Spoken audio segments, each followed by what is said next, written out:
नारद उवाच ध्यात्वा गणपतिं राजा धर्मराजो युधिष्ठिरः धीरस्य नैश्चरस्येवं चकारस्तवमुत्तमम् शिरो मे भास्करिः पातु भालं छायसुतोऽवतु कोटराक्षो दृशौ पातु शिखिघण्टनिभश्रुति घ्राणं मे भीषणः पातु मुखं बलिमुखोऽवतु स्कन्दौ संवर्तकः पातु भुजौ मे भयदोऽवतु सौरिर्मे हृदयं पातु नाभिं शनैश्चरोऽवतु ग्रहराजः कटिं पातु सर्वतो रविनन्दनः पादौ मन्दगतिः पातु कृष्णः पात्वखिलं वपुः रक्षामेतां पठेन्नित्यं सौरेर्नाम बलैर्युतां सुखी पुत्री चिरायुश्च स भवेन्नात्र संशयः सौरिश्च नैश्चरः कृष्णो नीलोत्पलनिभस्यनिः शुष्कोदरो विशालाक्षो दुर्निरीक्ष्यो विभीषणः शिखिघण्टनिभो नीलच्छाया हृदयनन्दनः कालदृष्टिः कोटराक्षः स्थूलरोमावलीमुखः दीर्घो निर्मांसगात्रस्तु शुष्को घोरो भयानकः नीलांशुः क्रोधनो रौद्रो दीर्घश्मश्रुर्जटाधरः मन्दो मन्दगतिः कञ्जो तृप्तः संवर्तको यमः ग्रहराजः कराली च सूर्यपुत्रो रविशशी कुजो बुधो गुरुः काव्यो भानुजः सिंहिकासुतः केतुर्देवपतिर्बाहुः कृतान्तो नैऋतस्तथा शशी मरुत्कबेरश्च ईशानः सुरात्मभूः विष्णुर्हरो गणपतिः कुमारः काम ईश्वरः कर्ता हर्ता पालयिता राज्यभुक्राजदायकः छायासुतः श्यामलाङ्गो धनहर्ता धनप्रदः क्रूरकर्म विधाता च सर्वकर्मावरोधकः तुष्टो रुष्टः कामरूपः कामदो रविनन्दनः ग्रहपीडाहरश्चान्तो नक्षत्रेषु ग्रहेश्वरः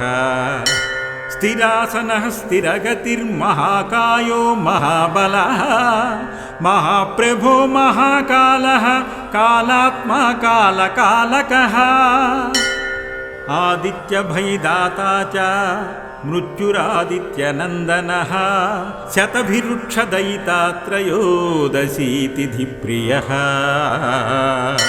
तिथ्यात्मा तिथिगणनो नक्षत्रगणनायकः योगराशिर्मुहूर्तात्मा कर्ता दिनपतिप्रभुः शमीपुष्पः प्रियः श्यामस्त्रैलोक्याभयदायकः नीलवासाः क्रियासिन्धुर्नीलाञ्जनच्छयच्छविः सर्वरोगहरो देवः सिद्धो देवगणस्तुतः अष्टोत्तरशतं नाम्नां सौरेच्छायसुतस्य यः पठेन्नित्यं तस्य पीडा समस्तानश्यति ध्रुवौ कृत्वा पूजां पठेन्मर्त्यो भक्तिमान्यस्तवौ सदा विशेषतः शनिदिने पीडा तस्य विनश्यति जन्मलग्ने स्थितिर्वापि गोचरे क्रूरराशिगे दशासु च गते सौरौ तथास्तवमिमं पठेत् पूजयेद्यः शनिं भक्त्या शमीपुष्पाक्षताम्बरैः विधाय लोहप्रतिमां नरो दुःखाद्विमुच्यते बाधायान्यग्रहाणां च यः पठेत् तस्य नश्यति भीतो भयाद्विमुच्येत बद्धो मुच्येत बन्धनात् रोगी रोगाद्विमुच्येत नरस्तवमिमं पठेत् पुत्रवान् धनवान् श्रीमान् जायते नात्र संशयः स्तवं निशम्य प्रार्थस्य प्रत्यक्षो भूत्शनैश्चरः दत्त्वा राज्ञे वरकामं शनिश्चान्तर्धते तथा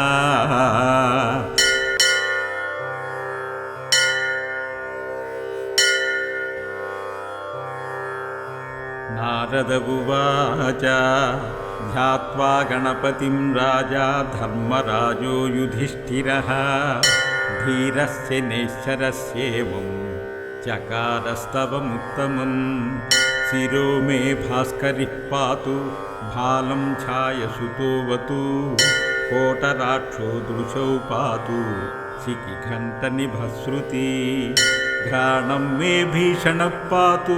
मुखं बलिमुखोऽवतु स्कन्दौ संवर्तकः पातु भुजौ मे भयदोऽवतु सौरिर्मे हृदयं पातु नाभिं शनैश्चरोऽवतु ग्रहराजः कटिं पातु सर्वतो रविनन्दनः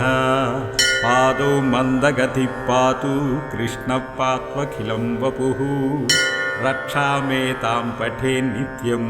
सौरेर्नाम बलैर्युतां सुखी पुत्री चिरायुश्च स भवेन्नात्र संशयः सौरिश्च नैश्चरः कृष्णो नीलोत्पलनिभस्यनिः शुष्कोदरो विशालाक्षो दुर्नीरीक्ष्यो विभीषणः शिखिकण्ठनिभो नीलच्छाया हृदयनन्दनः कालदृष्टिः कोटराक्षः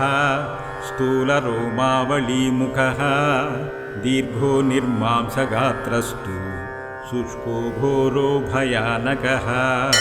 नीलांशुः क्रोधनो रौद्रो दीर्घश्मश्रुर्जटाधरः मन्दो मन्दगतिः कञ्जो तृप्तः संवर्तको यमः ग्रहराजः कराली च सूर्यपुत्रो रविशशी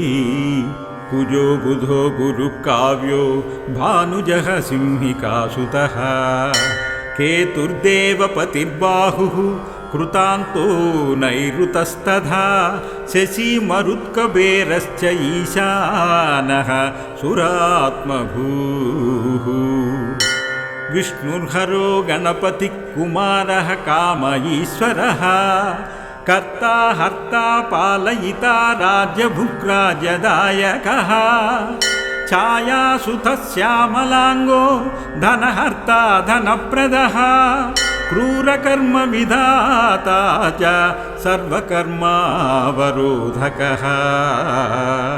तुष्टो रुष्टः कामरूपः कामदो रविनन्दनः ग्रहपीडाहरश्चान्तो नक्षत्रेषु ग्रहेश्वरः स्थिरासनः स्थिरगतिर्महाकायो महाबलः महाप्रभो महाकालः कालात्मा कालकालकः आदित्यभयदाता च मृत्युरादित्यनन्दनः शतभिरुक्षदयिता त्रयोदशी तिथिप्रियः तिथ्यात्मा तिथिगणनो नक्षत्रगणनायकः योगराशिर्मुहूर्तात्मा कर्ता दिनपतिप्रभुः शमीपुष्पः प्रियः श्यामस्त्रैलोक्याभयदायकः नीलवासाः क्रियासिन्धुर्नीलाञ्जनच्छयच्छविः सर्वरोगहरो देवः सिद्धो देवगणस्तुतः अष्टोत्तरशतं नाम्नां सौरेच्छायसुतस्य यः पठेन्नित्यं तस्य पीडा समस्तानश्यति ध्रुवौ कृत्वा पूजां पठेन्मर्त्यो भक्तिमान्यस्तवं सदा विशेषतः शनिदिने पीडा तस्य विनश्यति जन्मलग्ने स्थितिर्वापि गोचरे क्रूरराशिगे दशासु च गते सौरौ तथास्तवमिमं पठेत् पूजयेद्यः शनिं भक्त्या शमीपुष्पाक्षताम्बरैः विधाय लोहप्रतिमां नरो दुःखाद्विमुच्यते बाधायान्यग्रहाणां च यः पठेत् तस्य नश्यति भीतो भयाद्विमुच्येत बद्धो मुच्येत बन्धनात् रोगी रोगाद्विमुच्येत नरस्तवमिमं पठेत् पुत्रवान् धनवान् श्रीमान् जायते नात्र संशयः स्तवं निशम्य प्रार्थस्य प्रत्यक्षो भूत्शनैश्चरः दत्त्वा राज्ञे वरः कामं शनिश्चान्तर्धते तथा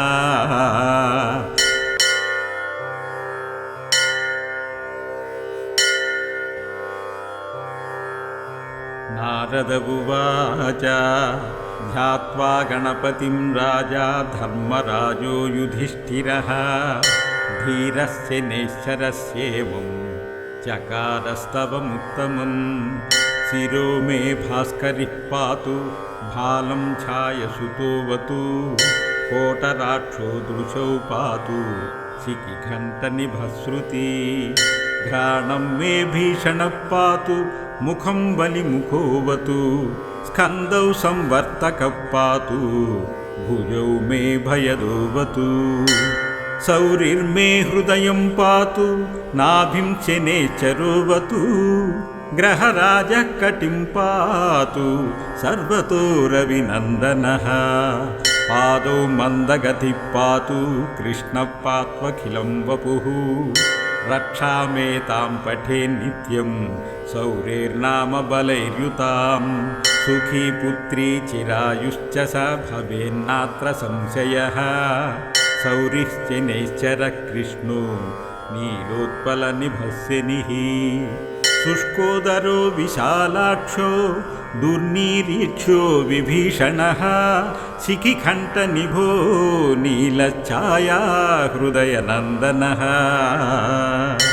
कालदृष्टिः कोटराक्षः स्थूलरोमावलीमुखः दीर्घो निर्मांसगात्रस्तु शुष्को घोरो भयानकः नीलांशुः क्रोधनो रौद्रो दीर्घश्मश्रुर्जटाधरः मन्दो मन्दगतिः कञ्जो तृप्तः संवर्तको यमः ग्रहराजः कराली च सूर्यपुत्रो रविशशी कुजो बुधो गुरुः काव्यो भानुजः सिंहिकासुतः केतुर्देवपतिर्बाहुः कृतान्तो नैऋतस्तथा शशी मरुत्कबेरश्च ईशानः सुरात्मभूः विष्णुर्हरो गणपतिः कुमारः काम ईश्वरः कर्ता हर्ता पालयिता राज्यभुक्राजदायकः छायासुतः श्यामलाङ्गो धनहर्ता धनप्रदः क्रूरकर्मविधाता च सर्वकर्मावरोधकः तुष्टो रुष्टः कामरूपः कामदो रविनन्दनः ग्रहपीडाहरश्चान्तो नक्षत्रेषु ग्रहेश्वरः स्थिरासनः स्थिरगतिर्महाकायो महाबलः महाप्रभो महाकालः कालात्मा कालकालकः आदित्यभयदाता च मृत्युरादित्यनन्दनः शतभिरुक्षदयिता त्रयोदशीतिथिप्रियः तिथ्यात्मा तिथिगणनो नक्षत्रगणनायकः योगराशिर्मुहूर्तात्मा कर्ता दिनपतिप्रभुः शमीपुष्पः प्रियः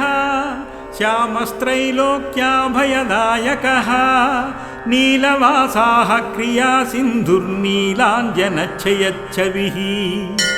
सर्वरोगहरो देवः सिद्धो देवगणस्तुतः अष्टोत्तरशतं नाम्नां सौरेच्छाय सुतस्य यः पठेन्नित्यं तस्य पीडा समस्तानश्यति ध्रुवं कृत्वा पूजां पठेन्मर्त्यो भक्तिमान्यस्तवं सदा विशेषतः शनिदिने पीडा तस्य विनश्यति जन्मलग्ने स्थितिर्वापि गोचरे क्रूरराशिगे दशासु च गते सौरौ तथा स्तवमिमं पठेत् पूजयेद्यः शनिं भक्त्या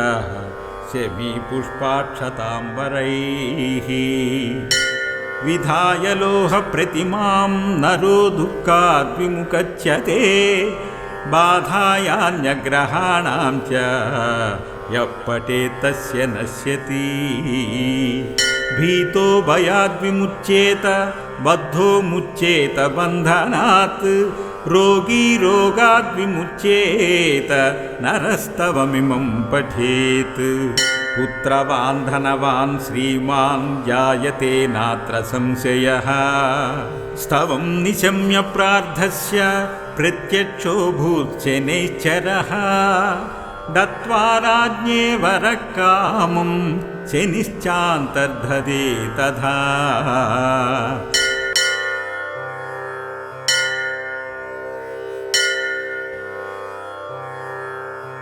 नारद उवाच ध्यात्वा गणपतिं राजा धर्मराजो युधिष्ठिरः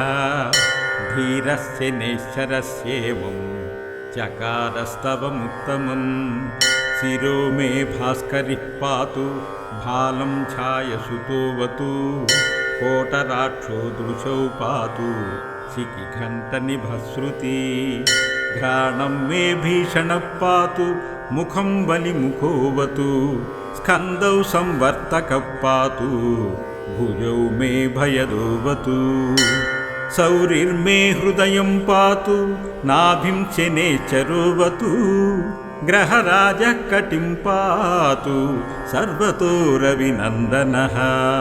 पादौ मन्दगतिः पातु कृष्णः पात्वखिलं वपुः रक्षामेतां पठेन्नित्यं सौरेर्नाम बलैर्युतां सुखी पुत्री चिरायुश्च स भवेन्नात्र संशयः सौरिश्च नैश्चरः कृष्णो नीलोत्पलनिभस्यनिः शुष्कोदरो विशालाक्षो दुर्नीरीक्ष्यो विभीषणः शिखिकण्ठनिभो नीलच्छाया हृदयनन्दनः कालदृष्टिः कोटराक्षः स्थूलरोमावलीमुखः दीर्घो निर्मांसगात्रस्तु शुष्को घोरो भयानकः नीलांशुः क्रोधनो रौद्रो दीर्घश्मश्रुर्जटाधरः मन्दो मन्दगतिः कञ्जो तृप्तः संवर्तको यमः ग्रहराजः कराली च सूर्यपुत्रो रविशशी कुजो बुधो गुरुः काव्यो भानुजः सिंहिकासुतः केतुर्देवपतिर्बाहुः कृतान्तो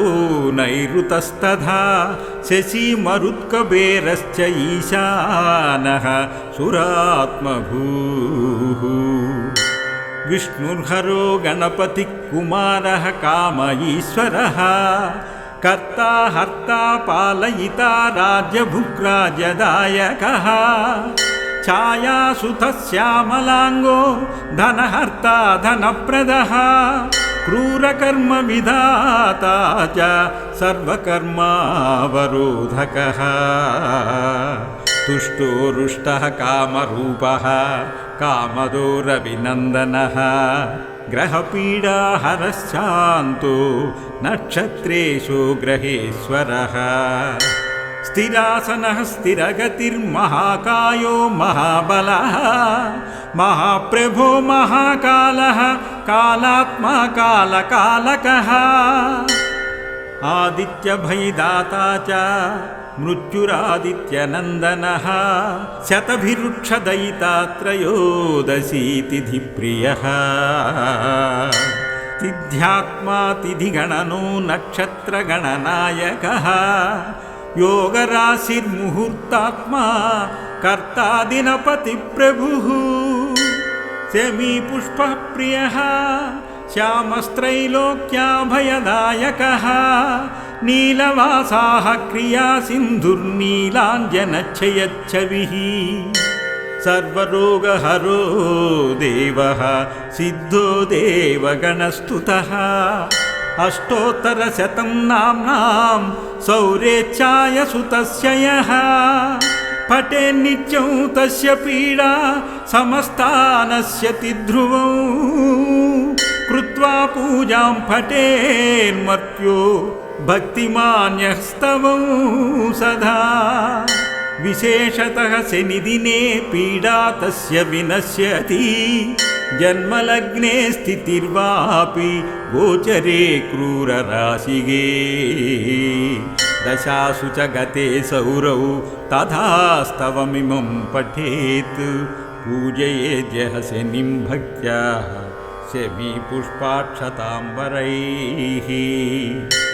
विधाय लोहप्रतिमां नरो दुःखाद् विमुच्यते बाधायान्यग्रहाणां च यः पठेत् तस्य नश्यति भीतो भयाद् विमुच्येत बद्धो मुच्येत बन्धनात् रोगी रोगाद् विमुच्येत नरस्तवमिमं पठेत् पुत्रवान् धनवान् श्रीमान् जायते नात्र संशयः स्तवं निशम्य प्रार्थस्य प्रत्यक्षो भूत्शनैश्चरः दत्त्वा राज्ञे वरकामं शनिश्चान्तर्धते तथा इति श्रीभविष्यपुराणे शनैश्चरस्तवराजः सम्पूर्णः।